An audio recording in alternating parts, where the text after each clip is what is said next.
Social media के मेरे दोस्तों, आपको सुनील गोस्वामी का सादर नमस्कार। वीडियो के थंबनेल को पढ़कर आप चौंके जरूर होंगे कि मैं मिस्टर प्रशांत की सामान्य बुद्धि को क्यों जीरो बता रहा हूं। तो वो इसलिए कि जो सवाल मेरे सामने खड़े हुए वे प्रशांत की बुद्धि में क्यों नहीं खड़े हुए, जबकि इनमें से कुछ सवाल तो बड़े ही सामान्य हैं। चलिए मैं आपसे ही पूछ लेता हूं दोस्तों, आप थोड़ी देर के लिए आंखें बंद कर लीजिए।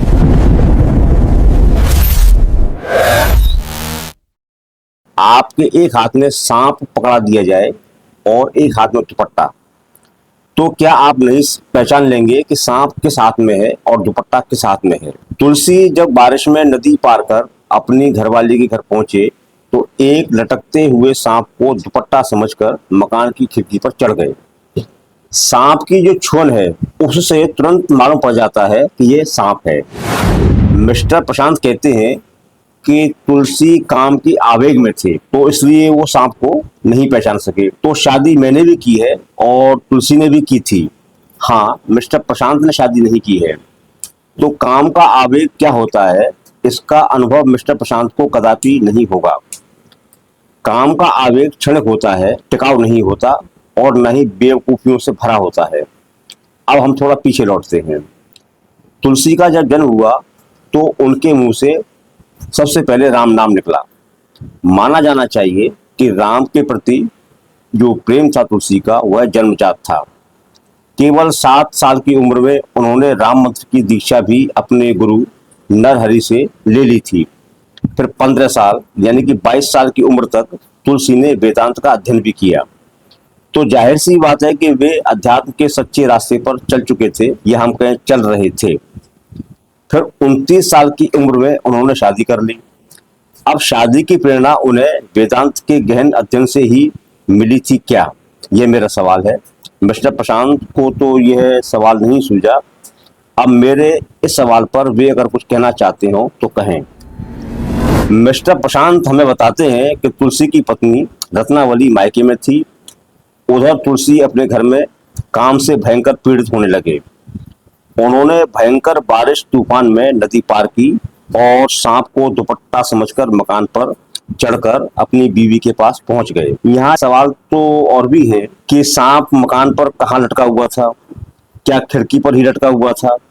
सांप छेड़ने वाले को हरगिज छोड़ता नहीं है, तो सांप ने तुलसी को डसा क्यों नहीं? अंधेरी रात में तुलसी को ये कैसे पता चला कि इसी खिड़की वाले कमरे में रत्नावली मौजूद है? क्या वे साथ में टॉर्च लेकर भी गए थे? ये सारे सवाल बड़े सामान्य हैं जो सामान्य बुद्धि में भी आ जाते हैं। मिस्टर प्रशांत की बुद्धि में नहीं आए। उन्होंने एक मनगढ़ंत कहानी को सच्चा मान लिया। लेकिन अभी मेरे असल सवाल तो मिस्टर प्रशांत से कुछ और ही हैं जो उनके बौद्धिक न होने की गवाही देते हैं। अच्छा, मैं उन सवालों पर आऊं तो इससे पहले ये जरूरी है कि मिस्टर प्रशांत के वक्तव्य को हम पहले थोड़ा सुन लेते हैं। तो दोस्तों, आप साहस दिखाया था, गजब। अंधेरी रात, सावन भादों, और नदी पार कर गए। पत्नी मायके गई हुई थी, उनको कामना का आवेग चढ़ा रात में, तो नदी वदी पार करके और पत्नी का 2 मंजिला 3 मंजिला कुछ घर रहा होगा, वहाँ देखा वहाँ चढ़ना है, कैसे चढ़े? बोले अब यहाँ सामने के दरवाजे से घुसेंगे नहीं, बंद पड़ा होगा रात में। देखा अरे ऊपर से कुछ लटक रहा है, बढ़िया चीज लटक रही है, चलो इसी को पकड़ के ऊपर चढ़ जाते हैं। उसको पकड़ के ऊपर चढ़ भी गए और सोई पड़ी झंझोड़ की जगह है। बोले मैं आ गया। बोली आ तो गए, आ कहाँ से गए? मुख्य द्वार तो उधर है। बोले मैं खिड़की से आया। बोले खिड़की कैसे चढ़ गए? बोले तुमने हमारे लिए ही तो, हमारे स्वागत के लिए ही तो दुपट्टा नीचे डाला होगा, उसी को पकड़ के चढ़े। बोली दुपट्टा तो हमने डाला ही नहीं। तो गई देखने की कहाँ से चढ़े ये महाराज। तो देखा वहां सांप लटका हुआ है, वो उसने सर पकड़ लिया और सर पकड़े क्या बोला? ये साहस जो आप में इतना उमड़ा है वो कामना के आवेग से उठा है। बस मैं एक साधारण स्त्री हूं, आप जितनी मुझ में प्रीति दिखा रहे हो मैं उसकी हकदार नहीं हूं। इतनी प्रीति अगर आपको राम से होती तो आप भवसागर तर जाते। और ये उन्होंने सुना, ये पत्नी हो तो ऐसे। तो कथा कहती है कि उल्टे पांव वापस ही लौट गए, और उस दिन वो ना हुआ होता तो हमें रामचरितमानस न मिलती। तो दोस्तों, आपने सुन लिया। मिस्टर प्रशांत को तुलसी के साहस और रत्नावली की फटकार पर बड़ा नाज है। वह कहते हैं कि अगर उस दिन वो न हुआ होता तो तुम्हें रामचरितमानस न मिलती। इसलिए रामचरितमानस पर थोड़ी सी चर्चा जरूरी है। मुझे ये जानकारी नहीं है कि मिस्टर प्रशांत ने रामचरितमानस पढ़ी भी है या नहीं, लेकिन मैं यह जरूर जानना चाहूंगा कि रामचरितमानस के मिलने से मनुष्य जाति का और खासकर हिंदुओं का क्या भला हुआ। वैसे तो रामचरितमानस में कई ऐसे मुद्दे हैं जिन पर बहस की जा सकती है और लंबी बहस की जा सकती है, लेकिन फिलहाल मैं यहाँ खास दो मुद्दों पर चर्चा कर रहा हूँ। ये दो मुद्दे ऐसे हैं जिन पर मिस्टर प्रशांत आक्रामक रहते हैं। एक मुद्दा है स्त्री के प्रति पुरुष का नजरिया, उसकी सोच और उसका व्यवहार, और दूसरा मुद्दा है मनुष्य द्वारा किया जाने वाला मांसाहार। आइए देखते हैं रामचरितमानस में इन दोनों मुद्दों पर तुलसी ने हमें क्या परोसा है। मेरा तो मानना है कि स्त्री की चेतना भी उतनी ही उत्कृष्ट और साफ सुथरी है जितनी किसी पुरुष की हो सकती है। उसे भी अध्यात्म को समझने की, धार्मिक कथाओं को सुनने की अभिलाषाओं से वंचित नहीं किया जा सकता। लेकिन तुलसी कहते हैं, जतपि जोशिता नहीं अधिकारी, दासी मन क्रम वचन तुम्हारी। यानी स्त्री रामकथा सुनने की अधिकारी नहीं है। रामचरितमानस में तुलसी यह भी कहते हैं, वृद्ध रोग बस जड़ धन हीना, अंध बधिर क्रोधी अति दीना, ऐसे उपत कर की अपमाना, नार पाव जमपुर दुख नाना।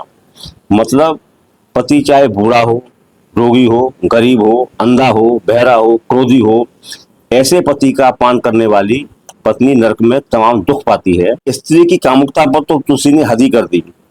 भ्राता पिता पुत्र उर्गारी, पुरुष मनोहर नृखत नारी, होए विकल सक मन ही न रोकी, जिम रवि मन रवे विलोकी। क्या स्त्री इतनी ही कामुक होती है जो मनोहर पुरुष को देखकर विकल हो जाती है, चाहे वो पुरुष उसका पिता, भाई या पुत्र ही क्यों न हो। स्त्री के प्रति तुलसी की ऐसी घटिया मानसिकता रामचरितमानस में ही है। अब आते हैं मांसाहार पर। यह राजा प्रताप भानु की यहाँ की दास्तान है। विविध मृगन कर आमिष रांधा, तेहि महो विप्र मासु खल सांधा, भयो और सोई भूसुर मासु, सब दुज उठे मान विश्वासु। यहाँ रामचरितमानस हमें यह बता रही है कि मनुष्य के लिए मांसाहार एक सामान्य बात है। इस ग्रंथ में मांसाहार पर कहीं विरोध नहीं जताया गया है। मुझे तो ऐसा लगता है कि रामचरितमानस से प्रेरित होकर ही हिंदुओं ने पशु मांस खाना सीखा होगा। यहाँ एक और बात पर विचार किया जाना चाहिए दोस्तों।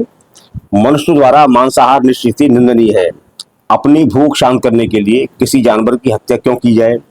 ये हमारे लिए गर्व की बात है कि रामचरितमानस में दशरथ और उनके परिवार के लोग मांसाहारी नहीं हैं। राजा दशरथ के चारों पुत्र भोजन में दही और चावल खाते हैं। भोजन करत चपल चित, इत उत अवसर उपाय, भाज चले किलकत मुख, दध ओदन लपटाए। लेकिन अगर कोई व्यक्ति केवल शौक के लिए जानवरों की हत्या करे तो वह मांसाहार से भी ज्यादा निंदनीय है या नहीं। तुलसी की रामचरितमानस में ही हमें यह पढ़ने को मिलता है कि दशरथ तो शिकार के शौकीन रहे ही थे। उनसे श्रवण कुमार की हत्या शिकार के धोखे में ही हुई थी। दशरथ के चारों पुत्र भी निर्दोष जानवरों का शिकार किया करते थे। तुलसी की यह घोषणा तो और ज्यादा शर्मनाक है कि जो मृग राम के द्वारा मारे जाते थे, यानी कि जो जानवर राम के द्वारा मारे जाते थे, वे जानवर देवलोक चले जाते थे। बंधु सखा संग लेहि बोलाई, वन मृगया नित करहि जाई, पावन मृग मारहि जिय जानी, दिन प्रति नृपहि दिखावहि आनी, जे मृग राम बाण के मारे, ते तनु तज सुरलोक सिधारे। तो रामचरितमानस की इन जानकारियों पर मिस्टर प्रशांत का कुछ कहना है या नहीं।